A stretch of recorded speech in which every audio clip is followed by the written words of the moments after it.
सदाशिवसमारम्भां शङ्कराचार्यमध्यमाम् अस्मदाचार्यपर्यन्तां वन्दे गुरुपरम्परां। हरिः ओं श्रीगुरुभ्यो नमः। हरिः ओं वसुदेवसुतं देवं कंसचाणूरमर्दनं देवकी परमानन्दं कृष्णं वन्दे जगद्गुरुं। మనం భగవద్గీత 206వ క్లాస్లో ఉన్నాం. అంతకుముందు క్లాస్లో 18వ అధ్యాయంలో 45వ శ్లోకం వరకు ముగించుకున్నాము. ఇప్పుడు 18వ అధ్యాయంలో 41 నుంచి 50 వరకు చాంట్ చేస్తాను. బ్రాహ్మణ క్షత్రియ విసాం శూద్రాణాం చ పరంతప కర్మాణి ప్రవిభక్తాని స్వభావ ప్రభవైర్గుణైః సమోదమస్తపశౌచం శాంతిరార్జవమేవ చ జ్ఞానం విజ్ఞానమాస్తిక్యం బ్రహ్మ కర్మ స్వభావజం శౌర్యం తేజో ధృతిర్దాక్ష్యం యుద్ధే చాప్యపలాయనం దానమీశ్వర భావశ్చ క్షాత్రం కర్మ స్వభావజం కృషి గౌరక్ష్య వాణిజ్యం వైశ్య కర్మ స్వభావజం పరిచర్యాత్మకం కర్మ శూద్రస్యాపి స్వభావజం స్వే స్వే కర్మణ్యభిరతః సంసిద్ధిం లభతే నరః స్వకర్మ నిరతః సిద్ధిం యథా విందతి తచ్ఛృణు యత ప్రవృత్తిర్భూతానాం येन सर्वमिदं ततं स्वकर्मणा तमभ्यर्च्य सिद्धिं विन्दति मानवः श्रेयान् स्वधर्मो निगुणः परधर्मात् स्वनुष्ठितात् स्वभावनियतं कर्म कुर्वन्नाप्नोति किल्बिषम् सहजं कर्म कौन्तेय सदोषमपि न त्यजेत् सर्वारम्भा हि दोषेण धूमेनाग्निरिवावृताः असक्तबुद्धिः सर्वत्र जितात्मा विगतस्पृहः नैष्कर्म्यसिद्धिं परमां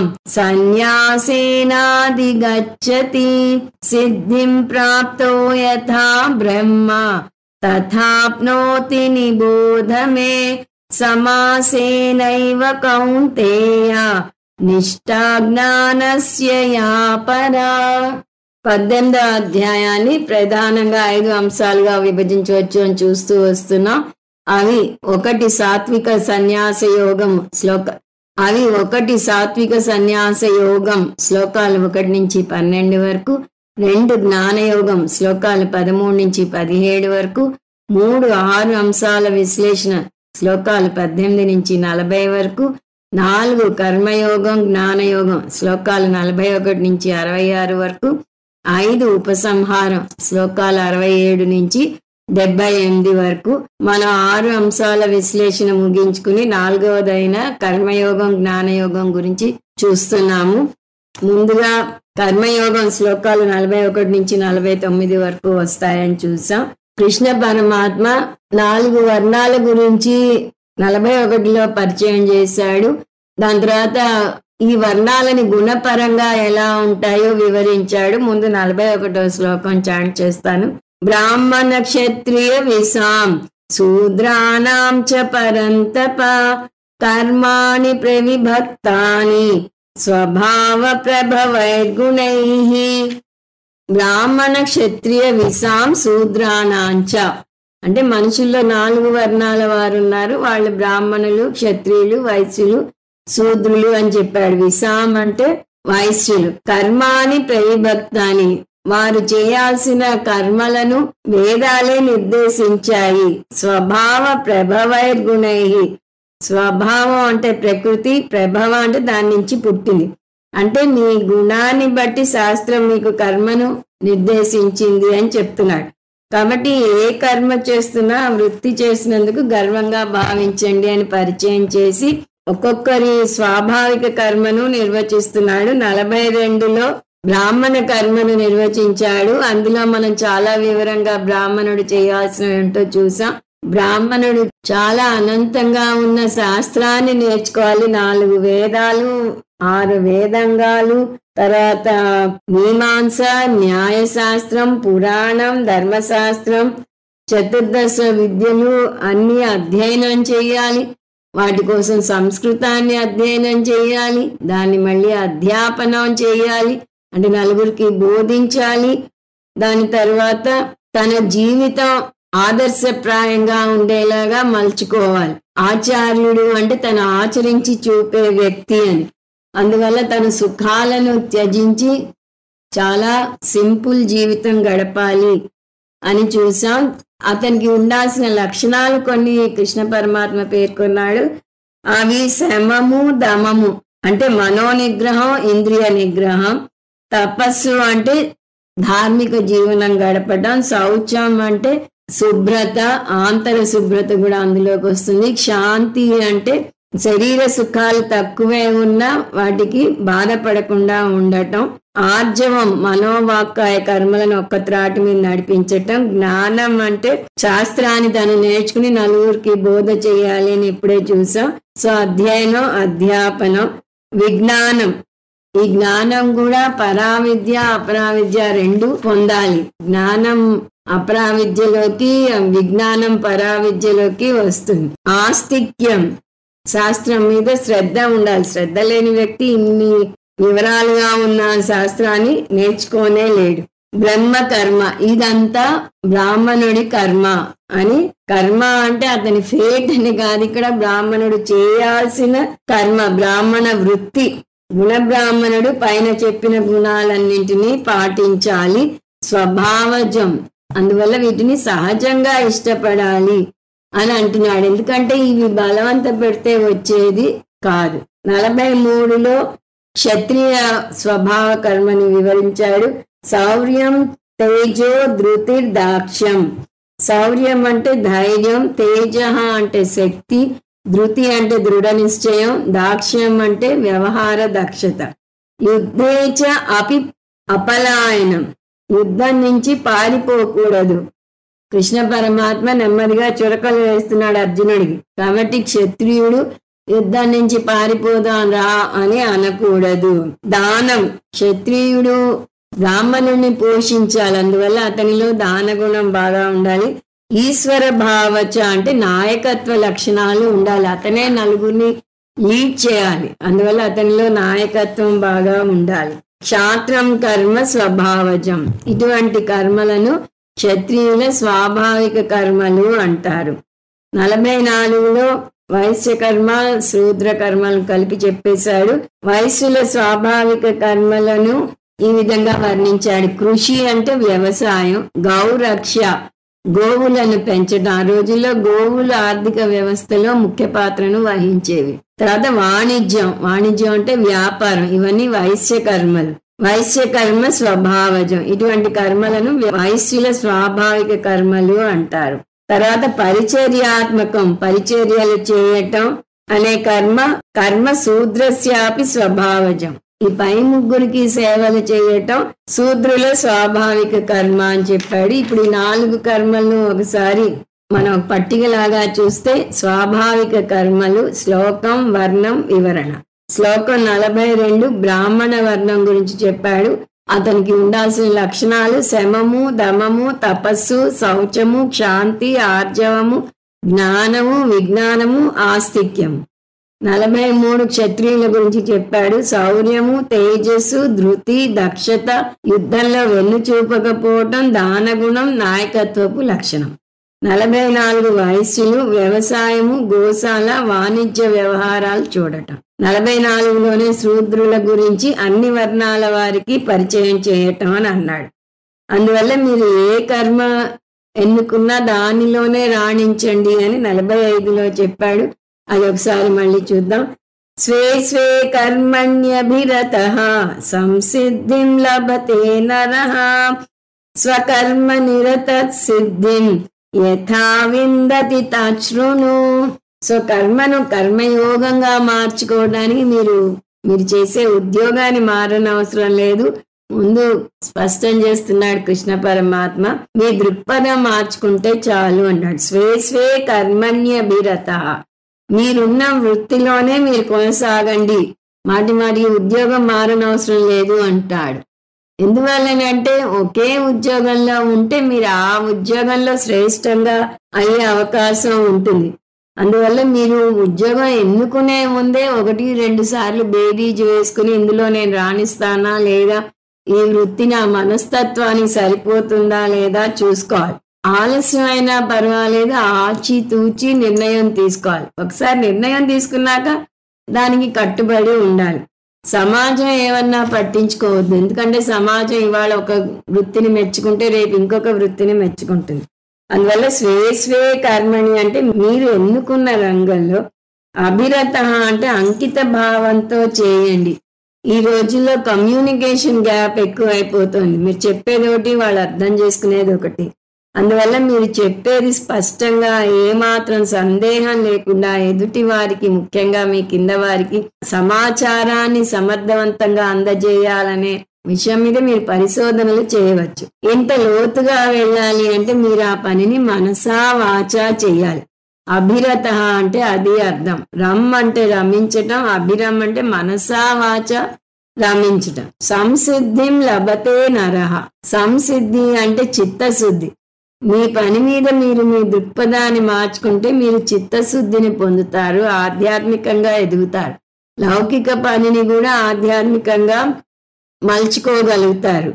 ఈ చిత్తశుద్ధినే సాంకేతికంగా చెప్పాలంటే సాధన చతుష్టయ సంపత్తిని పెంపొందించుకుంటారు. అది వస్తే మీకు జ్ఞానయోగ్యత ప్రాప్తి కలుగుతుంది. అప్పుడు జ్ఞానయోగం మీద శ్రద్ధ ఏర్పడుతుంది. ఇవన్నీ జరిగితే మీరు కర్మయోగిగా విజయం సాధించినట్టు అర్థం. దీని ద్వారా మనకి కృష్ణ పరమాత్మ చెప్పకనే చెప్తున్నాడు, కర్మయోగం చిత్తశుద్ధిని మాత్రమే ఇస్తుంది, జ్ఞానాన్ని ఇవ్వదు. జ్ఞానయోగ్యత ప్రాప్తి పొంది జ్ఞానయోగానికి వెళ్ళాలి అని. మరి ఎలా ఈ కర్మయోగిగా మారాలి అంటే కృష్ణ పరమాత్మే చెప్తున్నాడు. స్వకర్మ నిరత సిద్ధిం యథా విందతి తచ్ఛృణు. ఎక్కడికక్కడ విను. నేను ఒక ముఖ్యమైన విషయం చెప్పబోతున్నాను. టాపిక్ మారుస్తున్నప్పుడల్లా కృష్ణ పరమాత్మ శృణు శృణు శృణు అని హెచ్చరిస్తూ వస్తున్నాడు. సో రాబోయే శ్లోకాల్లో కర్మ ఎలా చిత్తశుద్ధిని కలగజేస్తుందో వివరిస్తాను అంటున్నాడు కృష్ణ పరమాత్మ. లౌకిక కర్మని ఎలా కర్మయోగంగా మలుచుకోవచ్చో రాబోయే శ్లోకాల్లో వర్ణించబోతున్నాడు. ఇంతవరకు మనం ముందు క్లాసులో చూసాం. ఈ రాబోయే శ్లోకాలకు వెళ్ళబోయే ముందు ఒక ప్రత్యేక విశ్లేషణ చూద్దాం. కర్మయోగి ఎవరు? మీ వృత్తిని మీరు పూజగా మలుచుకోవాలంటే 3 విషయాల్లో మీరు మీ దృక్పథాన్ని మార్చుకోవాలి. ఈ 3 విషయాల్లోనూ ఆరోగ్యకరమైన దృక్పథం పెంచుకోవాలి. అవి 1 కర్మ, 2 కర్మఫలం, 3 కర్మ ఫలదాత. కర్మ అంటే మీరు చేసే పని మీద మీ దృక్పథం ఎలా ఉండాలి, ఇది మళ్ళీ వివరంగా చూద్దాం. 2 కర్మఫలం, మీరు చేసిన ప్రతి పనికి కర్మఫలం మీకు ఇష్టం ఉన్నా లేకపోయినా వచ్చి తీరుతుంది. ఆ వచ్చిన కర్మఫలాన్ని మీరు ఎలా స్వీకరించాలి, ఎందుకంటే ఆ కర్మఫలం ఓటమిని తీసుకురావచ్చు, విజయాన్ని తీసుకురావచ్చు. మీ చుట్టూ ఉన్నవారు మిమ్మల్ని మెచ్చుకోవచ్చు, మిమ్మల్ని కించపరచవచ్చు, మీ పనిని గుర్తించవచ్చు, గుర్తించకపోవచ్చు. మీ వల్ల సహాయం పొందిన వారు మీకు కృతజ్ఞత చూపవచ్చు, చూపకపోవచ్చు. మీరు కష్టపడి పని చేస్తే ప్రమోషన్ ఇంకొకరికి దక్కవచ్చు. పని ఒకరిది, ఫలితం ఇంకొకరిది అంటారు. అలా మీరు ఆశించిన ఫలం రాకపోయినా ఆ కర్మ ఫలాన్ని ఎలా స్వీకరించాలి అనేది చూస్తాం. తర్వాత కర్మఫల దాత. ఈ కర్మఫలం ఎలా వస్తుంది? మీ చేతిలో ఉంటే మీరే ఇలా రావాలి అని రాసుకోవచ్చు, కానీ మీకు రావాల్సిన కర్మఫలాన్ని అందజేసేది ఈశ్వరుడు. అందువల్ల ఈశ్వరుణ్ణి కర్మఫలదాత అంటారు. ఈశ్వరుడు సమష్టి న్యాయవాది. ఈశ్వరునికి కర్మ సిద్ధాంతం బాగా తెలుసు. ఈశ్వరుడు సర్వజ్ఞుడు. అందువల్ల మీకు ఏ ఫలాన్ని ఇవ్వాలో ఆయనకి తెలుసు. అది మీరు ఆశించిన ఫలమే అవ్వచ్చు, కాకపోవచ్చు. ఆశించిన ఫలం దక్కటం చాలా అరుదుగా ఉంటుంది. ఎందువల్ల అంటే ఒక్కోసారి మీరు ఆశించిన దానికి వచ్చిన ఫలానికి పెద్ద అగాధమే ఉండవచ్చు, కానీ అది నిర్ణయించేది కర్మ ఫలదాత అయిన ఈశ్వరుడు. అటువంటి ఈశ్వరుణ్ణి మీరు ఎలా చూడాలి అంటే ఈశ్వరుడి మీద మీ దృక్పథం ఎలా ఉండాలి. సో ఇప్పుడు 3 అంశాల గురించి ఇంట్రడ్యూస్ చేశాము. ఇప్పుడు వాటిని ఇంకొంచెం వివరంగా చూద్దాం. మొదటిది కర్మ అన్నాం.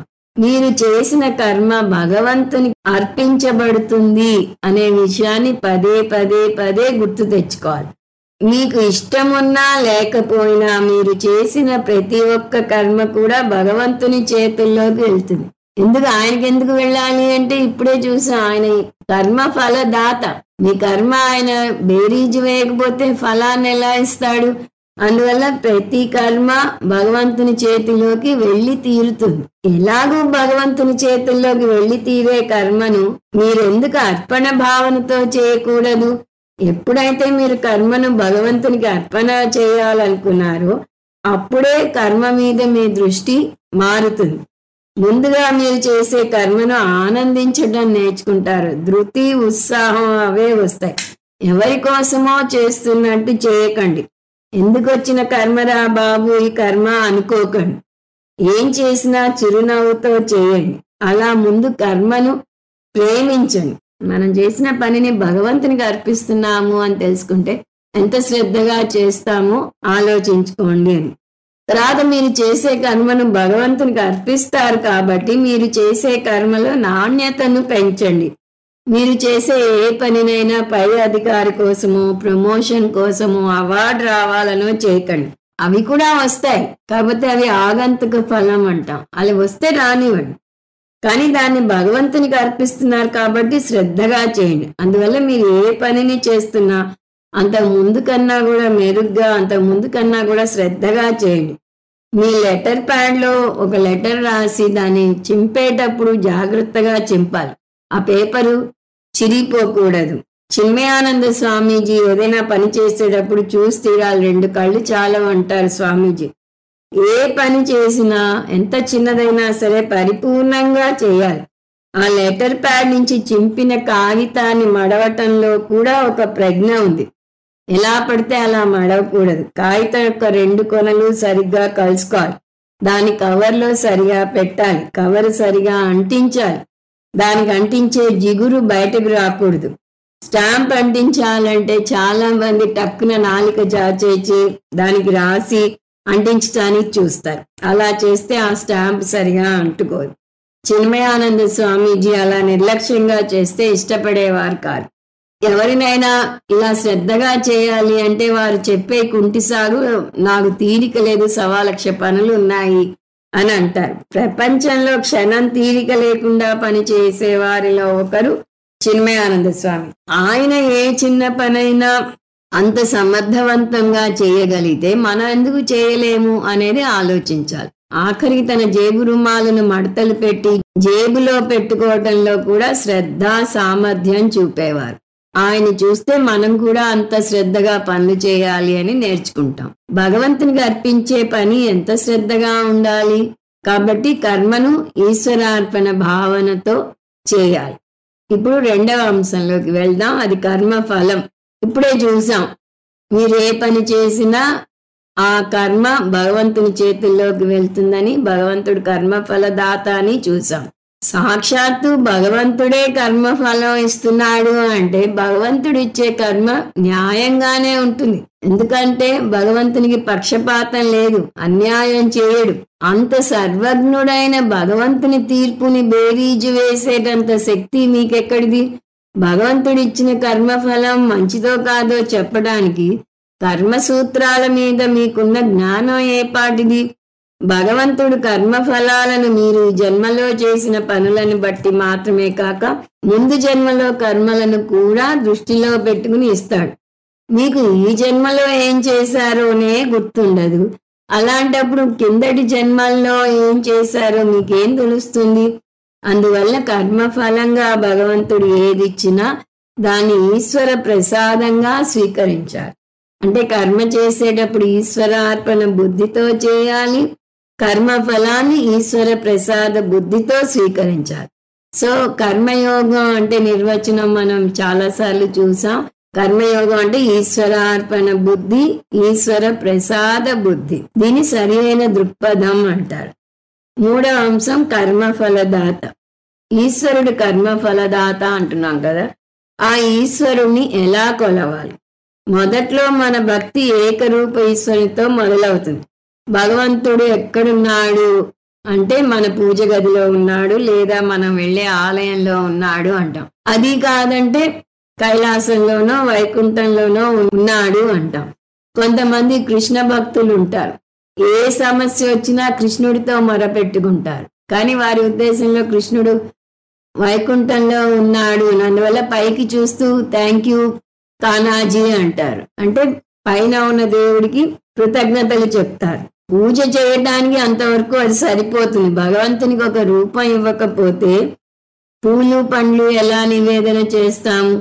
కానీ దాని నుంచి పైకి ఎదగాలి. భగవంతుడు ఏకరూపం ఉన్న భగవంతుడు మాత్రమే కాదు, భగవంతుడు సర్వవ్యాపకుడు, ఆమ్నీషియంట్, ఆమ్నీపొటెంట్ అని చెప్తూ ఉంటాం. సర్వజ్ఞుడు, సర్వశక్తిమంతుడు, సర్వవ్యాపకుడు కూడా. భగవంతుడు జగత్కారకుడు.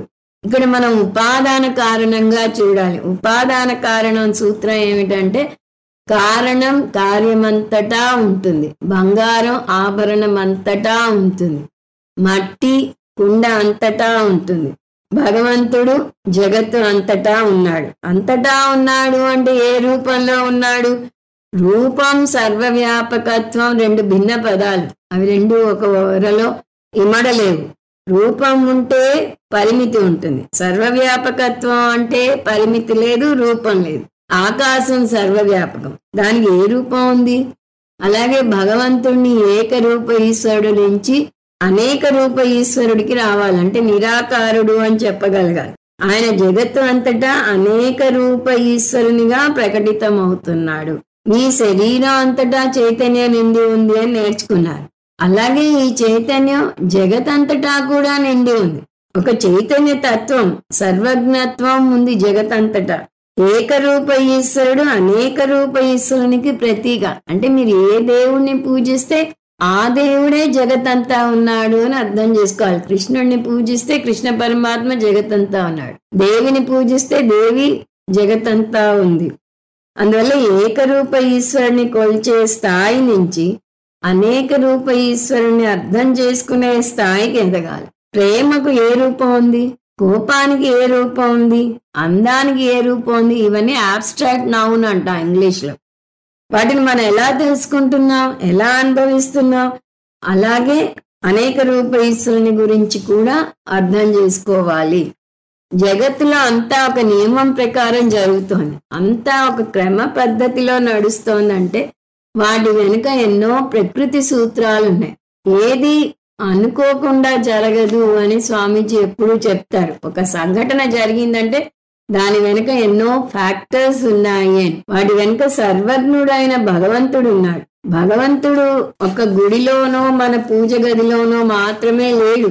జగత్తులో ఏది చూసినా, పువ్వును చూసినా, పక్షిని చూసినా, కొండను చూసినా అందులో ఉన్నాడు. అనేక రూప ఈశ్వరునిగా ఉన్నాడు.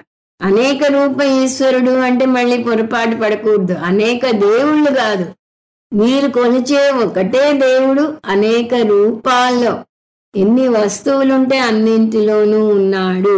అనేక నామరూపాల్లో ఉన్నాడు. World is nothing but words అంటారు స్వామీజీ. ఆ వరల్డ్ లో ఎల్ తీసేస్తే వర్డ్సే, పేర్లే, నామరూపాలు మాత్రమే ఉన్నాయి. నామరూపాలు అన్నింటిలోనూ ఉన్నది ఎవరు? భగవంతుడు. అందువల్ల అవి నామరూపాలు మాత్రమే, వాటిలో ఈశ్వరుడే ఉన్నాడు అని అర్థం చేసుకోవాలి. అంతటా ఉన్న ఈశ్వరుడు మీ ఆఫీస్లో ఉన్నాడా లేదా? అంతటా అంటేనే ఆఫీస్లో కూడా ఉన్నాడు అని అర్థం వస్తుంది. అందువల్ల మీరు చేసే ఆఫీస్ పనిని ఈశ్వర పూజగా చేయాలి. అక్కడికి తీసుకెళ్లి దేవుడి ఫోటో, అగరత్తులు, ప్రసాదం అవన్నీ పెట్టనవసరం లేదు. మీరు చేసే పనిని ఈశ్వరార్పణ భావంతో చేయాలి. వర్క్ ఈజ్ వర్షిప్ అంటారు. అందువల్లనే అప్పుడు వచ్చిన ఫలం నుంచి నేనేం నేర్చుకున్నాను అని మిమ్మల్ని మీరు బేరీజు వేసుకోగలుగుతారు. పనిని చేసేటప్పుడు కర్త అంటారు. ఆ ఫలాన్ని స్వీకరించేటప్పుడు భోక్త అంటారు. ఆ భోక్తగా మీరు ఆశించిన ఫలం రాకపోతే మీరు దాని నుంచి ఒక పాఠం నేర్చుకుంటారు. నేర్చుకునే వ్యక్తిని ప్రమాత అంటారు. సో భోక్త కాస్త ప్రమాతగా మారుతారు. కర్మయోగి కర్మ ఫలాల నుంచి ఆనందం పొందడు, తను చేసే కర్మలోనే ఆనందం పొందుతాడు. అంటే భోక్తగా ఆగడు, కర్తగానే ఆనందాన్ని పొందుతాడు. కర్మఫలం నుంచి పాఠాలు నేర్చుకుంటాడు. అందువల్ల కర్మయోగి తను చేసే కర్మల నుంచి ఆనందాన్ని, తనకొచ్చిన కర్మఫలం నుంచి పాఠాలను నేర్చుకుంటాడు. అలా కర్మయోగి సమత్వం పాటించటం వల్ల చిత్తశుద్ధిని పొందుతాడు. అటువంటి వ్యక్తినే ఇక్కడ కృష్ణ పరమాత్మ మానవః అని చెప్తున్నాడు. మానవః అంటే వివేకం ఉన్న వ్యక్తి, విచక్షణా శక్తి ఉన్న వ్యక్తి. ఇక్కడితో కర్మయోగి ఎవరు అనే అంశం మీద ప్రత్యేక విశ్లేషణ ముగిసింది. ఈ నేపథ్యంతో ఈ సారాంశం ఉన్న 46వ శ్లోకాన్ని చూద్దాం. యత ప్రవృత్తి భూతానాం ఏన సర్వమిదం తతం స్వకర్మణా తమభ్యర్చ్య సిద్ధిం విందతి మానవః. ఇది చాలా ముఖ్యమైన శ్లోకం. యత ప్రవృత్తి భూతానాం, భగవంతుడు ఈ జగత్తు అంతటికి కారణం. ప్రవృత్తి అంటే సందర్భాన్ని బట్టి అర్థం మారుతుంది. ఇక్కడ ఉత్పత్తి అంటే సృష్టి. భగవంతుడిని జగత్ కారణం అని చూస్తున్నాం కాబట్టి ఈ సృష్టికి ఆయన కారకుడు. భూతానాం అంటే చరాచర జగత్తు అంతటికి. ఇప్పుడు దీన్ని కలిపితే భగవంతుడు ఈ జగత్తు యొక్క సృష్టి కారణం. భగవంతుడు ఈ జగత్తులో ఒక రూపం ఉన్న వ్యక్తి కాదు, భగవంతుడే ఈ జగత్ అంతటికి కారణం. బహుశ్యాం ప్రజాయేతి అనుకున్నాడ భగవంతుడు, నేను అనేకంగా అవుతాను అని. సో జగత్తు యొక్క సృష్టి జరగక ముందు భగవంతుడు మాత్రమే ఉన్నాడు. ఎప్పుడైతే భగవంతుని జగత్ కారణంగా అర్థం చేసుకుంటారో అప్పుడు ఒక ప్రకృతి సూత్రాన్ని గుర్తుపెట్టుకోవాలి. ఇందాకే చూసాం ఆ సూత్రం. ఏమిటది? కారణం కార్యం అంతటా ఉంటుంది. బంగారం ఆభరణం అంతటా ఉంటుంది, మట్టి కుండ అంతటా ఉంటుంది. ఇప్పుడు ఈ సూత్రం ప్రకారం జగత్తు కార్యం అయితే కారణమైన ఈశ్వరుడు ఎక్కడుంటాడు? మళ్ళీ గుడ్డిగా కైలాసంలోనో వైకుంఠంలోనో ఉంటాడు అనకూడదు. రూల్ ఏమిటి? కారణం కార్యం అంతటా ఉంటుంది. కాబట్టి ఈ జగత్తు అంతటా ఉన్నాడు. చెట్టులో, పుట్టలో, పువ్వులో, మనిషిలో, కొండలో, నదిలో, అన్నింటిలోనూ ఉన్నాడు, అందరిలోనూ ఉన్నాడు. పంచభూతాలైన ఆకాశం, వాయువు, అగ్ని, నీరు, భూమిలో ఉంటాడు. అంతేకాదు పంచభూతాల నుంచి వచ్చిన పాంచభౌతిక ప్రపంచంలో కూడా ఉంటాడు. ఇటువంటి భగవంతుని రూపం ఏమిటి? అంతటా ఉన్న భగవంతుడికి రూపం ఉండదు అని చూసాం. అనేక రూప ఈశ్వరుడు అవుతాడు. అనేక రూప ఈశ్వరుడు అంటే మర్చిపోకూడదు, అనేక దేవుళ్ళు కాదు, ఒకటే దేవుడు. మీకు ఏ దేవుడు ఇష్టమైతే ఆ దేవుడినే తీసుకోండి. ఒకటే దేవుడు ప్రతి రూపంలోనూ భాసిల్లుతున్నాడు. ఆకాశానికి ఏ రూపం ఉంది? ఆకాశం సర్వవ్యాపకం.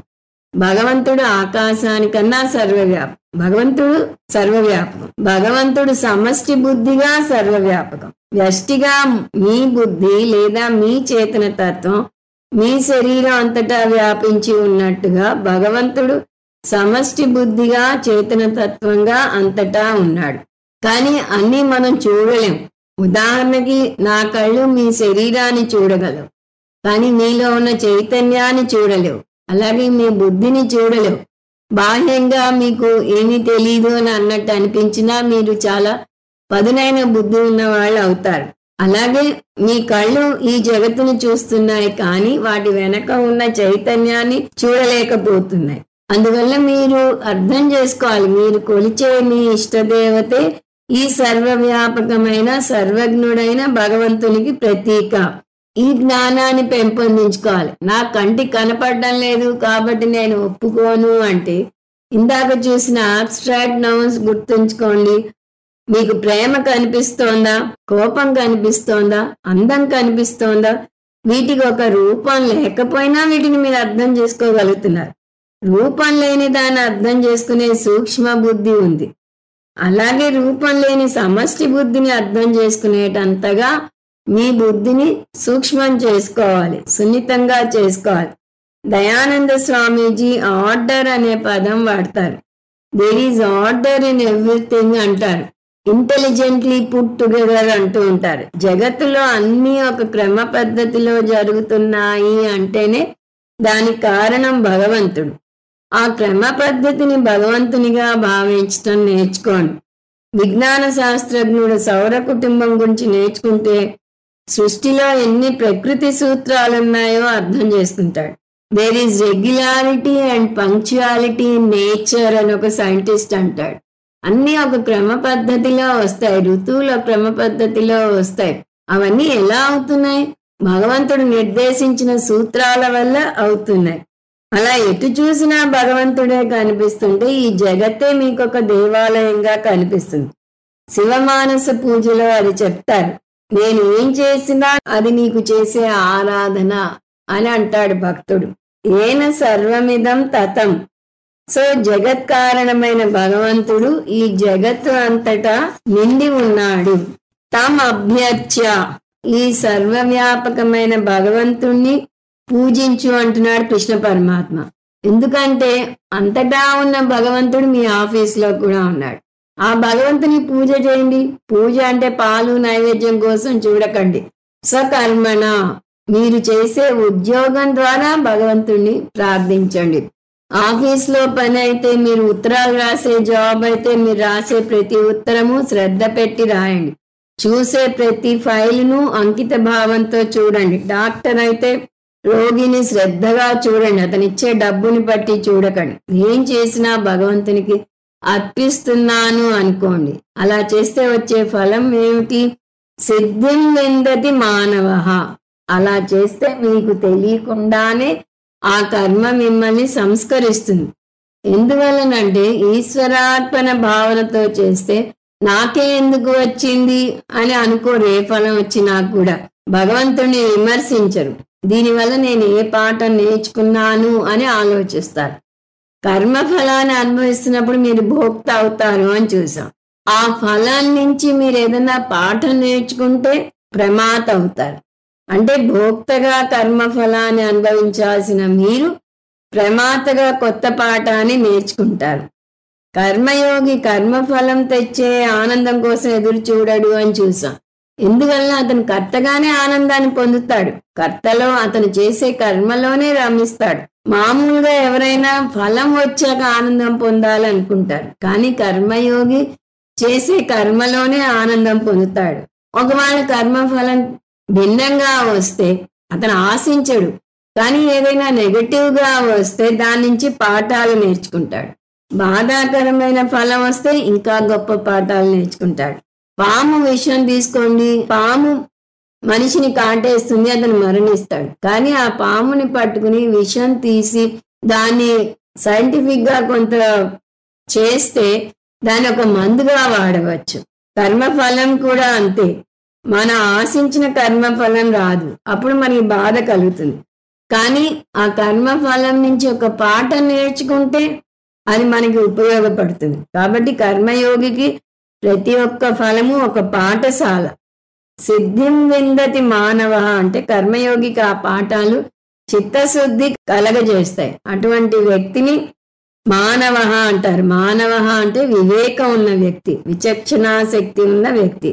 కర్మఫలానికి చలించే వ్యక్తి పాఠం నేర్చుకోలేడు. ఒక్క ముక్కలో చెప్పాలి అంటే కర్మయోగి కర్మలో ఆనందం పొందుతాడు. కర్మఫలం నుంచి పాఠం నేర్చుకుని భోక్త కాస్త ప్రమాతగా మారతాడు. అందువల్ల కర్మయోగి సమత్వం పాటిస్తాడు. 47 శ్రేయాన్ స్వధర్మో విగుణః పరధర్మాత్ స్వమష్టితాత్ స్వభావనియతం కర్మ కుర్వన్నాప్నోతి కిల్బిషం. మనిషికున్న పెద్ద బలహీనత తనని ఎదుటి వారితో పోల్చుకుని బాధపడటం. ఏ ఉద్యోగం చేపట్టినా తను చేసేదానికన్నా ఎదుటి వ్యక్తి చేసే ఉద్యోగం బాగుంది అనుకుంటాడు. మిగతా ఉద్యోగాల్లో ఐటీ వాళ్ళకి వచ్చినంత జీతం రాదు. వాళ్ళు ఎవరైనా ఈ ఐటీ కంపెనీ వాళ్ళతో అబ్బో నీకు చాలా వస్తుందంటే నాకు చాలా తక్కువ, మా ప్రాజెక్ట్ లీడర్కి లేదా మా ప్రాజెక్ట్ మేనేజర్కి చాలా ఎక్కువ వస్తుంది అంటారు. కాబట్టి మనిషి ఏ వృత్తి చేపట్టినా ఇంకో వృత్తి బాగుంది అనుకుంటాడు. బ్రాహ్మణ వృత్తి చేపడితే క్షత్రియ వృత్తి బాగుంది అనిపిస్తుంది. అలా అనిపించగానే వృత్తో ఉద్యోగమో మారుతారు. అలా మారుతూ వస్తే చివరికి ఏ పనిలోనూ రాణించలేరు. దూరపు కొండలు నునుపు అని తర్వాత అర్థమవుతుంది. అందువల్ల కృష్ణ పరమాత్మ మీరు ఏ వృత్తిలో ఉంటే దానిలోనే ప్రావీణ్యం సంపాదించండి అంటున్నాడు. స్వధర్మ శ్రేయాన్, మీరు ఏ వృత్తి చేపడితే అదే మీకు శ్రేయస్కరమైనది, దాన్నే శ్రేష్టమైన దానిగా భావించి దానిలో సామర్థ్యం పెంచుకోండి. అప్పుడు మీరు ఏ రంగంలో ఉన్నా రాణించగలరు అంటున్నాడు. ఈ స్వధర్మ శ్రేయాన్ పదం కూడా అర్జునుడికి ఒక చురక కావాలని అంటున్నాడు. ఎందువల్ల అర్జునుడు తన స్వధర్మాన్ని వదులుకుని పరధర్మానికి వెళ్దామనుకున్నాడు. తన వారితో యుద్ధం చేయటం కన్నా ఇంకొక అధర్మం లేదు, దానికన్నా భిక్షమెత్తు జీవించటం ఉత్తమం అన్నాడు. అంటే క్షత్రియ ధర్మం గృహస్థ ధర్మం వదిలేసి సన్యాసం స్వీకరిద్దామని సిద్ధపడ్డాడు. అది శ్రేయస్కరం అనుకున్నాడు. అందువల్ల కృష్ణ పరమాత్మ స్వధర్మాన్ని పాటించడమే శ్రేయస్కరమైనది అని గట్టిగా హెచ్చరిస్తున్నాడు. ఈ భావన అందరిలోనూ ఎప్పుడో అప్పుడు వస్తూ ఉంటుంది. మీరు ఈ సిటీ లైఫ్లో ఈ ర్యాట్ రేస్లో పడిపోయి కొన్నాళ్ళు ఎందుకో హాలిడేకి ఏ ఋషికేశ్కో వెళ్తే, ఏ హరిద్వార్కో ఏ ఆశ్రమానికో వెళ్తే అక్కడ చాలా ప్రశాంతంగా ఉండి ఆ జీవనం మీకు చాలా నచ్చుతుంది. వెనక్కి వచ్చి మీరు స్వామీజీతో చెప్తారు, స్వామీజీ ఋషికేశ్కి వెళ్ళాను, చాలా బాగుంది, నేను కూడా సన్యసించి ఆశ్రమానికి వెళ్ళిపోతాను అని చెప్తే స్వామీజీ హెచ్చరిస్తారు, అలాంటి నిర్ణయం తొందరపడి తీసుకోకండి. ముందు ఒక నెల రోజులు మీరు అనుకున్న ఆశ్రమంలో వెళ్ళి ఉండటానికి ప్రయత్నించండి. అక్కడ మీరు అడ్జస్ట్ అవ్వగలిగితే అప్పుడు ఇక్కడ పనులన్నీ చక్కబెట్టుకుని పూర్తిగా వెళ్ళి ఉండండి. ముందు ఒక ట్రయల్ వేసి రండి అంటారు. ఎందువల్ల అంటే మీరు అనుకున్నంత కనుల పండుగగా ఆశ్రమ జీవనం ఉండదు. అక్కడికి వెళ్ళాక అక్కడ ఉండే బాధలు అక్కడ ఉంటాయి. ఒక జోక్ ఉంది, ఒక ఆశ్రమానికి వెళ్ళి ఈ ఆశ్రమ పీఠాధిపతి ఎక్కడున్నారు అంటే ఇక్కడ ప్రశాంతత లేక పక్క ఆశ్రమానికి వెళ్ళారు అని ఎవరో చెప్తారు. అది జోకే అవ్వచ్చు, కానీ అటువంటి పరిస్థితిని ఎదుర్కోవాల్సి రావచ్చు. అందువల్ల తొందరపడి ఒక ఆశ్రమం నుంచి ఇంకో ఆశ్రమానికి అంటే గృహస్థు నుంచి సన్యాసానికి త్వరపడి నిర్ణయం తీసుకోవద్దు అని చెప్తారు. అందువల్లనే కృష్ణ పరమాత్మ స్వధర్మ శ్రేయాన్ అన్నాడు. ఎక్కడ ఉన్నావో అక్కడే ఆనందం పొందటం నేర్చుకో అన్నాడు. పరధర్మాత్, దేనికన్నా శ్రేయస్కరం పరధర్మం కన్నా శ్రేయస్కరమైనది. కాబట్టి ఏ వృత్తి చేపట్టాలో ముందే నిర్ణయించుకోండి. ఒకసారి నిర్ణయించుకున్నాక దానికి కట్టుబడి ఉండండి అని అంటున్నాడు. విగుణ అపి మనం కలుపుకోవాలి. అంటే మీరు అందులో ఆరితేరకపోయినా ఎప్పటికీ అలాగే ఉండరు కదా, ముందు ముందు రాణిస్తారు. ఏ పని కూడా ఇది పరిపూర్ణం అని చెప్పలేరు. ఎందువల్లనంటే ప్రతి ఒక్క పనికి దాన్ని ఇంకా మెరుగుగా చేయడానికి అనంతమైన అవకాశం ఉంది. కొంతమందికి కాఫీ కలపటం కూడా రాదు, కానీ చిన్న టీ కొట్టుకు వెళ్తే వారు కాఫీ కానీ టీ కానీ చల్లార్చడం కూడా ఒక ప్రజ్ఞలాగా చేస్తారు. అందువల్ల ఏది మంచిది కాదు అని చెప్పలేరు. మరి ఏం చేయాలి? స్వభావ నియతం కర్మ కుర్వన్, మీ స్వభావానికి తగ్గ కర్మను మీరు ఎన్నుకోండి. ఎన్నుకున్నాక దాన్ని ఆనందించండి, ఇష్టంగా చేయండి. ఇంకా ఎంత మెరుగ్గా ఆ కర్మ చేయవచ్చో ఆలోచించండి. మీరున్న వృత్తిలో ఎక్కడ ఆరంభించారో అక్కడే ఆగిపోకండి, ముందుకు సాగండి అంటున్నాడు కృష్ణ పరమాత్మ. మీరు ఎన్నుకున్న వృత్తి 3 రకాల ఏ విధంగానన్నా ఉండవచ్చు అని చూసాం. ఏమిటవి? మీ స్వభావాన్ని బట్టి, లేదా వంశపారంపర్యంగా వస్తున్న వృత్తిని బట్టి, లేదా అధిక సంపాదన వచ్చే వృత్తిని ఎన్నుకుని ఉంటారు. కానీ ఏ కారణం వల్ల ఏ వృత్తిని ఎన్నుకున్నా ఒకసారి దాన్ని ఎన్నుకున్నాక వెనక్కి తిరిగి చూడకండి. ఆ వృత్తిని ప్రేమించటం నేర్చుకోండి. అంకిత భావంతో పనిచేయండి, ఎవరితోనూ పోల్చుకోకండి. ఎందువలనంటే ఏ ఉద్యోగానికి ఉండే సాధక బాధకాలు దానికి ఉంటాయి. దాని ఆక్యుపేషనల్ హజార్డ్స్ అంటారు. ఎప్పుడూ కూర్చుని పనిచేసే ఉద్యోగంలో నడునొప్పి వచ్చే ప్రమాదం ఉంటుంది. ఉద్యోగం చేస్తే ఒక సమస్య, సొంత వ్యాపారం పెట్టుకుంటే ఒక సమస్య. అలా ఏ వృత్తి చూసినా దానిలో ఉండే సాధక బాధకాలు మంచి చెడు ఉంటూనే ఉంటాయి.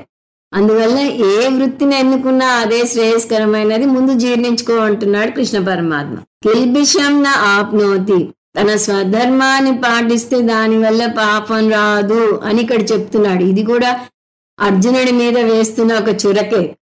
ఎందువల్లనంటే అర్జునుడు తన వారు ఆతతాయిలు పక్క చెప్తూనే వారిని చంపితే పాపం వస్తుంది అని మొదటి అధ్యాయంలో అన్నాడు. పాపమేవాశ్రయేద్ అస్మాన్ హత్వైతాన్ ఆతతాయినః అన్నాడు. ఈ ఆతతాయిలను నేను చంపితే నాకు పాపం వస్తుంది అన్నాడు. కానీ అర్జునుడి స్వధర్మం ఏమిటి? క్షత్రియ ధర్మం. క్షత్రియుడు ఏం చేయాలి? ధర్మరక్షణ చేయాలి. దానికోసం అవసరమైతే యుద్ధం కూడా చేయాలి. యుద్ధం ఎవరికి ఇష్టం ఉండదు. యుద్ధం చేస్తే తన వైపు వారు అటువైపు వారు కూడా మరణిస్తారు. ఇటువంటి స్వధర్మాన్ని సదోషమపి స్వధర్మం అంటున్నాడు కృష్ణ పరమాత్మ. అందులో దోషాలున్నాయి, కాదనటం లేదు, కానీ స్వధర్మాన్ని పాటించాలి. ఎందువల్లనంటే ఈ కర్తవ్య నిర్వహణలో రక్తపాతం చిందించాల్సి ఉంటుంది. హింస అనారోగ్యకరమే అయినా కొన్ని వృత్తులకు అది తప్పదు. సైన్యంలో ఉన్న, పోలీసు ఉద్యోగం చేసినా ఎదుటి వారిని దండించక తప్పదు. జడ్జి నేరస్తుడిని శిక్షించక తప్పదు. అర్జునుని ధర్మం యుద్ధం చేయటం, యుద్ధంలో హింస చేయక తప్పదు. ఆ హింస కూడా వారిని హింసించడానికి కాదు, ధర్మాన్ని రక్షించడం కోసం చేయబోతున్నాడు. అందువల్ల అటువంటి హింస వల్ల పాపం కలగదు. మనం చూసాం, అతని యుద్ధంలో చనిపోతే స్వర్గలోకానికి వెళ్తాడు అని కృష్ణ పరమాత్మ అంతకుముందు చెప్పాడు. తలారి పని తీసుకోండి, అతని పని ఏమిటి? నేరస్తులకు ఉరి శిక్షణ అమలు చేయటం. అంటే తనే స్వయంగా వారిని ఉరి తీస్తాడు. అది అతని స్వధర్మం. ఒక మనిషి ప్రాణం తీస్తున్నాను అని బాధపడితే ఆ ఉద్యోగాన్ని అతను చేయలేడు. అది అతనికి పాపాన్ని కలగజేయదు. ఎందువలనంటే ఆ వ్యక్తి స్వధర్మాన్ని నిర్వర్తించేది ఎదుటి వారిని బాధించటానికి కాదు, ధర్మాన్ని రక్షించటానికి. ఒక నేరస్తుడిని ఉరి తీస్తున్నాడు. ఇలాంటి ఉద్యోగంలో కూడా ఎవరో ఒకరు కావాలి. మరి సైనికుడు కావాలి, పోలీసు కావాలి. అందరూ వ్యాపారమే చేస్తాను, అందరూ బ్రాహ్మణ వృత్తినే చేపడతాను, వారికి సేవలే చేస్తాను అంటే ధర్మాన్ని రక్షించేదెవరు? అందువల్ల క్షత్రియ వృత్తి కూడా చేపట్టాలి, ధర్మరక్షణ చేయాలి. ఇప్పుడు 48. సహజం కర్మ కౌంతేయ సదోషమపి న త్యజేత్ సర్వారంభా హి దోషేన ధూమేవాగ్నిరివావృతాః. సో ఇదే భావన కొనసాగుతోంది. ఏ వృత్తిని తీసుకున్నా కూడా దానిలో ఉండే సాధక బాధకాలు దానికి ఉన్నాయి అని చెప్తున్నాడు. సహజం కర్మ న త్యజేత్, నీ స్వధర్మాన్ని ఎన్నడూ త్యజించకు అంటున్నాడు కృష్ణ పరమాత్మ. మీరు మీ వృత్తిని మీ స్వభావానికి తగ్గట్టుగా ఎన్నుకున్నా, మీ జాతిని బట్టి ఎన్నుకున్నా కూడా దానితో పాటు ధర్మం కూడా మిళితమై ఉంటుంది. ఏ కారణంతో ఒక వృత్తిని చేపట్టినా కూడా ఆ వృత్తికి సంబంధించిన ధర్మం ఉంటుంది. సదోషమపి న త్యజేత్. న త్యజేత్ మళ్ళీ కిందకి తెచ్చుకుంటున్నాం. అంటే అందులో దోషాలు ఉన్నా కూడా దాన్ని త్యజించకూడదు. ఏ వృత్తి తీసుకున్నా దానిలో ఉండే కనీసపు దోషం ఆ వృత్తిలో విసుగు పుడుతుంది. ఏ ఉద్యోగంలో చేరినా మొదటి వారం ఉత్సాహంతో చిందులు వేస్తారు, కానీ రెండో వారం నుంచి అదే పని పదే పదే చేయాలి అనేసరికి విసుగు పుడుతుంది. మీరు తిరుపతి వెంకటేశ్వర స్వామి దర్శనానికి వెళ్ళినప్పుడు గంటల తరబడి క్యూలో నిల్చుని, కొన్ని గంటలు క్యూలో నడిచి కష్టపడి భగవంతుని ముందుకు వచ్చి దర్శనం చేసుకుంటారు. ఆ దర్శనం కూడా కొన్ని క్షణాలు మాత్రమే అవుతుంది. సరిగా చూసారో లేదో ఈ వాలంటీర్స్ మిమ్మల్ని తోసేస్తారు. అప్పుడు మీరు అక్కడే ఉన్న పూజారిని చూస్తారు. అబ్బా, ఆయన ఎంత అదృష్టం, అక్షరాలా దేవుని ముందే ఉండవచ్చు, వెంకటేశ్వర స్వామిని తనివి తీరా దర్శనం చేసుకోవచ్చు, ఆయన ఎంత అదృష్టవంతుడో కదా అనుకుంటారు. నేను కూడా ఆ ఉద్యోగంలో చేస్తే బాగుంటుంది అని కూడా అనుకుంటారు. కానీ కాసేపు అక్కడే నిలబడగలిగితే నిలబడి చూడండి. కాస్త వెసులుబాటు కాగానే ఆ పూజారి కాస్త గాలి పీల్చుకోవడానికి బయటకు వస్తాడు. ఈ భగవంతుడికి అభిషేకాలు చేసే వాళ్ళని మీరు గమనిస్తే చాలా యాంత్రికంగా చేస్తారు. అబ్బా, మనకి అభిషేకం టికెటే దొరకటం లేదు, మీరు ఎంత అదృష్టం అనుకుంటాం. కానీ వాళ్ళు ఎప్పుడూ చేసే పని చాలా యాంత్రికంగా, అందులో ఏమాత్రం శ్రద్ధ లేకుండా చేస్తారు. దీన్ని బట్టి అర్థమవుతున్నది ఏమిటి? మీరు ఆయన్ని చూసి ఈర్ష్యపడుతున్నారు, ఆయన పడే అవస్థలు ఆయన పడుతున్నాడు. అందువల్ల ఏ వృత్తిని చేపట్టినా దాని మీద విసుగు పుట్టడం అనేది చాలా సహజమైన పరిణామం. ఆ విసుగు నుంచి ఎలా బయటపడాలి అనేది మీరు వెతుక్కోవాలి. యాంత్రిక పని అయినా, మెదడుకు మేత అయినా, దానిలో మీ సృజనాత్మకతను, మీ ఊహాశక్తిని జోడించి రోజు చేసే పనినే నిత్య నూతనంగా మలుచుకోగలగాలి. చిన్నపిల్లవాడు ఒకే బొమ్మతో రోజు ఆడుకోలేడు. అందువల్ల నెల నెల వాడికి కొత్త బొమ్మలు కొంటూనే ఉంటారు తల్లిదండ్రులు. మీరు కూడా ఉద్యోగం బాగాలేదని ఇలా ఉద్యోగాలు మారుతూ ఉంటే మీరు వృత్తిలో పైకి రాలేరు. 10 ఏళ్ల సర్వీస్ ఉన్న అది బాగుండక ఇంకో వృత్తిలో చేరారనుకోండి, అక్కడ జూనియర్ మోస్ట్ అవుతారు, మీ సీనియారిటీ కౌంట్ అవ్వదు. అందువల్ల కృష్ణ పరమాత్మ చాలా గట్టిగానే హెచ్చరిస్తున్నాడు, మీ వృత్తిలో దోషాలు ఉన్నా కూడా దాన్ని త్యజించకండి అంటున్నాడు. సదోషమపి న త్యజేత్ సర్వారంభ ఆవృతాహ. ఎందుకు త్యజించకూడదు అంటే ఏ కర్మను తీసుకున్నా కూడా దానికి ఉండే దోషాలు దానికి ఉంటూనే ఉంటాయి. ఇక్కడ ఆరంభ అంటే ఆరంభించటం కాదు, కర్మ. నిఘంటువులో ఈ పదానికి అర్థం ప్రారంభం అని ఉంటుంది, కానీ సందర్భాన్ని బట్టి చూస్తే ఇక్కడ కర్మ అంటే వృత్తి. సర్వారంభ అంటే ఏ వృత్తిలో మీరు ఉన్నా, బ్రాహ్మణ వృత్తి అవ్వచ్చు, క్షత్రియ వృత్తి అవ్వచ్చు, వైశ్య కర్మ అవ్వచ్చు, శూద్ర కర్మ అవ్వచ్చు, అన్ని కర్మల్లోనూ వాటిలో ఉండే దోషాలు వాటికి ఉంటాయి. ఆవృతాహ అంటే ఆవరింపబడి ఉండటం. ఏ వృత్తి కూడా ఇది పరిపూర్ణమైన వృత్తి, ఇందులో బొత్తిగా దోషాలు లేవు అని చెప్పలేదు. మీ ప్రవృత్తిలో ఉంది, మీరు ఆ వృత్తిని ఆనందించటమా ద్వేషించటమా అనే విషయం. మీ మనసులో ఆనందం పొందగలిగే ప్రజ్ఞ లేకపోతే ఎంత మంచి ఉద్యోగంలో చేరినా దాన్ని అనుభవించలేరు. అందువల్ల వృత్తిని మారుస్తూ పోకండి, మీ ప్రవృత్తిని మార్చండి అంటుంది శాస్త్రం. ఇది మన వైదిక సాంప్రదాయం యొక్క గొప్పతనం. వైదిక సాంప్రదాయం మీ చుట్టూ ఉన్న వారిని మార్చడానికి ప్రయత్నించకండి, మీరు మారండి అంటుంది. అదే లౌకిక ఆలోచన తీరు ఎలా ఉంటుంది, వస్తువులను మార్చండి అంటుంది. మీరు ఒకటే రకమైన దుస్తులు తొడుక్కుని చికాగ్గా ఉన్నారా, ఫ్యాషన్ చూడండి అంటుంది. ఈ కొత్త రకం దుస్తులు వేసుకోండి అంటుంది. అందువల్ల విజ్ఞాన శాస్త్రం మీ కళాకళలకు తగ్గట్టుగా మీకు అనేక కొత్త పోకడలను పరిచయం చేస్తూ ఉంటుంది. రోజు జడ వేసుకుని విసుగు పుడుతుంటే ఇదిగో ఇన్ని రకాల కేశాలంకరణ చేసుకోవచ్చు అంటుంది. అలా బాహ్యంగా ఏది తీసుకున్నా సైన్స్ దాన్ని విజయవంతంగా మార్చడానికి అనేక మార్గాలను సూచిస్తుంది. కానీ శాస్త్రం మీ మనస్తత్వాన్ని ఎలా విజయవంతంగా మార్చుకోవచ్చో నేర్పిస్తుంది. అది సైన్స్ కి శాస్త్రానికి మధ్య భేదం. అలా మార్చుకోగలిగితే మీరు ఎటువంటి పరిస్థితుల్లో ఉన్నా హాయిగా తృప్తిగా ఉంటారు. అందువల్ల ఏ వృత్తిని చూసినా దానిలో దోషాలున్నాయి. సర్వారంభ ఆవృతాహ అంటే అర్థం అది. ధూమే నాగ్నిరివ, ఎలాగైతే అగ్ని పొగతో కప్పబడి ఉందో అలా ప్రతి కర్మ కూడా దోషాలతో కప్పబడి ఉంది అంటున్నాడు కృష్ణ పరమాత్మ. 49 అసక్త బుద్ధి సర్వత్ర జితాత్మా విగత స్పృహ నైష్కర్మ్య సిద్ధిం పరమాం సన్యాసేనాధిగచ్చతి. ఈ శ్లోకంలో కర్మయోగం పాటిస్తే కలిగే ఫలం ఏమిటో వివరిస్తున్నాడు కృష్ణ పరమాత్మ. కర్మయోగం ఒక సాధకుణ్ణి ఎంతవరకు తీసుకువెళ్తుంది, దాని తర్వాత కర్మయోగి ఏం చేయాలి అది కూడా మనం ఇక్కడ చూస్తాం. ముందే చెప్పినట్టుగా కర్మయోగం జ్ఞానయోగ్యత ప్రాప్తినే ఇస్తుంది, కానీ ఆత్మజ్ఞానాన్ని ఎన్నడూ ఇవ్వదు. జ్ఞానాదేవతు కైవల్యం, జ్ఞానం వల్లనే మోక్షం పొందుతారు. కర్మయోగం వల్ల మోక్షం రాదు. కర్మయోగం ద్వారా జ్ఞానం పొందలేరు, మోక్షం పొందలేరు. అందువల్ల కర్మయోగం చిత్తశుద్ధిని మాత్రమే ఇవ్వగలదు, అంటే సాధన చతుష్టయ సంపత్తిని మాత్రమే పెంపొందించగలదు అనేది ఇక్కడ స్పష్టం చేస్తున్నాడు కృష్ణ పరమాత్మ. దాని ముందు కర్మయోగం యొక్క ఫలాన్ని వివరిస్తున్నాడు. సర్వత్ర అసక్త బుద్ధి, కర్మయోగిని నిర్వచిస్తున్నాడు. కర్మయోగి దేనితోనూ బంధాన్ని పెంచుకోడు. కర్మయోగి నెమ్మదిగా బాహ్య వస్తువుల మీద ఉండే మమకారం నుంచి బయటపడతాడు. ఎందువల్ల అంటే బాహ్య వస్తువు వల్ల ఆనందము రాదు, దుఃఖము రాదు అని అర్థం చేసుకుంటాడు. వస్తువులో లేదు ఆనందమో దుఃఖమో, దాన్ని నిందించి లాభం ఏమిటి? అందువల్ల బాహ్య ప్రపంచ ఆనందాన్ని కూడా ఇవ్వలేదు అని గ్రహిస్తాడు.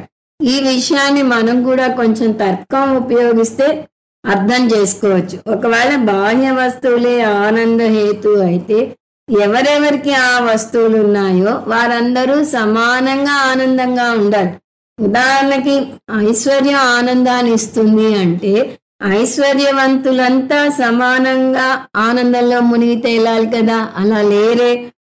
ఎందరో ఐశ్వర్యవంతులు బాధపడటం మన కళ్ళారా చూస్తాం. ఒక్కోసారి బాధను తట్టుకోలేక వారు ఆత్మహత్య చేసుకున్న వారు కూడా ఉన్నారు. అలాగే డబ్బు లేని బీదవారంతా బాధపడుతూ ఉన్నారు. కానీ వారిలో ఆనందంతో చిందులు వేసేవారు ఉన్నారు. దీన్ని బట్టి ఏమర్థం అవుతోంది? ధనం దానంతట అది ఆనందాన్ని ఇవ్వదు, దుఃఖాన్ని ఇవ్వదు. అలాగే భార్య, పెళ్ళైతే ఆనందం కలుగుతుంది అనుకుని పెళ్లి చేసుకుంటారు కొంతమంది. మరి పెళ్లి చేసుకున్న వారందరూ ఆనందంగా ఉండాలి, బ్రహ్మచారులందరూ దుఃఖంలో ఉండాలి కదా. కానీ అలాగూ జరగటం లేదు. భార్య మీద విసిగిపోయిన వారు చాలా మంది ఉంటారు. అలా చెప్పుకుంటూ పోతే ఎన్నో ఉన్నాయి. ప్రపంచంలో ఏ వస్తువును తీసుకున్నా అది ఆనందాన్ని ఇవ్వదు, దుఃఖాన్ని ఇవ్వదు. కానీ నేను ఆనందాన్ని దుఃఖాన్ని కూడా అనుభవిస్తున్నాను కదా. ఎందువల్ల అంటే మీరే ఆలోచించుకోవాలి. బాహ్య ప్రపంచం సుఖ దుఃఖాలను ఇవ్వటం లేదు, కానీ మీరు సుఖ దుఃఖాలను అనుభవించక తప్పటం లేదు. అంటే మరి దానికి ఏమిటి కారణం? ఒకటే కారణం అంటుంది శాస్త్రం. ఆ ప్రపంచాన్ని అనుభవిస్తున్న మీరే దుఃఖహేతువు, మీరే సుఖహేతువు కూడా. అందువల్లనే దయానంద స్వామీజీ అంటారు, సమస్య నువ్వే, పరిష్కారం కూడా నువ్వే. అందువల్ల మీరే మీ ఆనందానికి కారణం, మీరే మీ దుఃఖానికి కారణం. అప్పుడు మార్పు రావాల్సింది ఎవరిలో? బాహ్య ప్రపంచంలోనా, మీలోనా? డెఫినెట్ గా మీలోనే.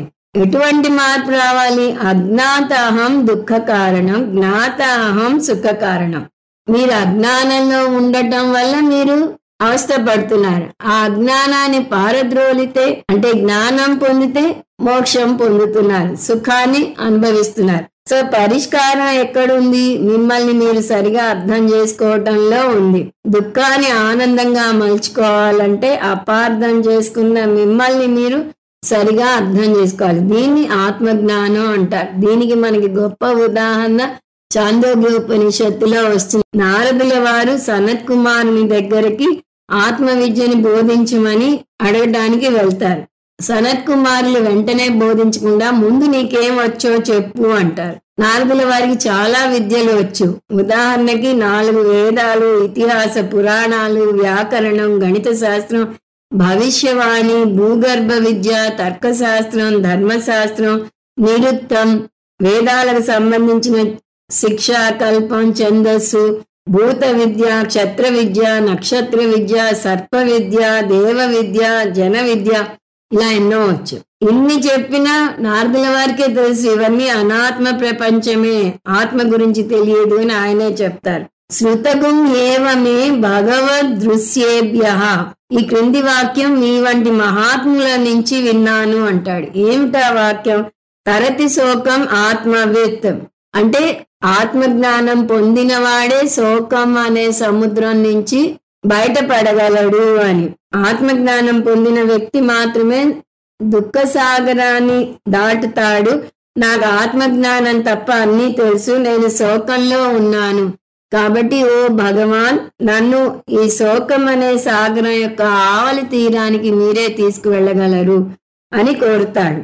శోకం యొక్క ఆవలి తీరం అంటే ఆనంద తీరం. కాబట్టి నారదుల వారికి తన సమస్య ఏమిటో తెలిసింది.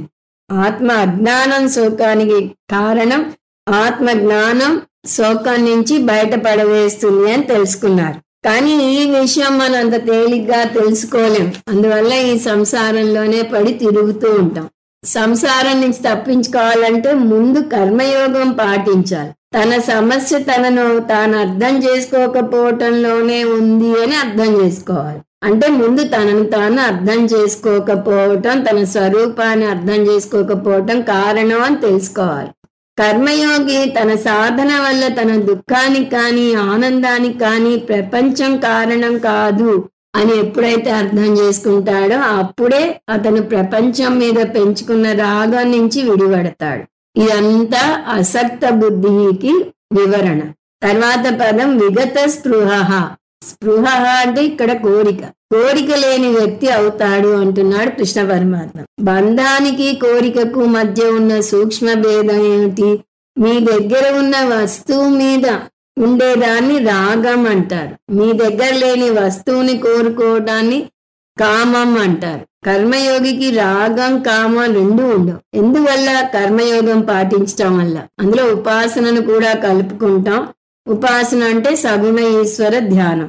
మన సాంప్రదాయం ఈ సగుణ ఈశ్వర ధ్యానాన్ని మన నిత్య పూజలో ఒక అంతర్గత భాగంగా కూర్చింది. ఏ పారాయణం చేసినా దానికి ధ్యాన శ్లోకం ఉంటుంది ముందు. అథ ధ్యానం ఆపాతాళ నభ స్థలాంత భువన బ్రహ్మాండమా విస్ఫురత్ జ్యోతిస్ఫాటికలింగ మౌళి విలసత్ పూర్ణేందు వాంతామృతై అని వస్తుంది. అథ ధ్యానం అంటే అర్థం ఏంటి? దీని తర్వాత ధ్యానం చేయాలి. కానీ మనం ఏం చేస్తాం? ఈ ధ్యాన శ్లోకాలను కూడా గడగడ గుక్క తిప్పుకోకుండా చదివేస్తాం. అవి మనం కళ్ళు మూసుకుని ఆ దైవం యొక్క రూపాన్ని మనసులో నిలుపుకోవడానికి తోడ్పడతాయి. ఆ రూపాన్ని నిలుపుకుని పారాయణం చేస్తే ఇంద్రియ నిగ్రహం కలుగుతుంది.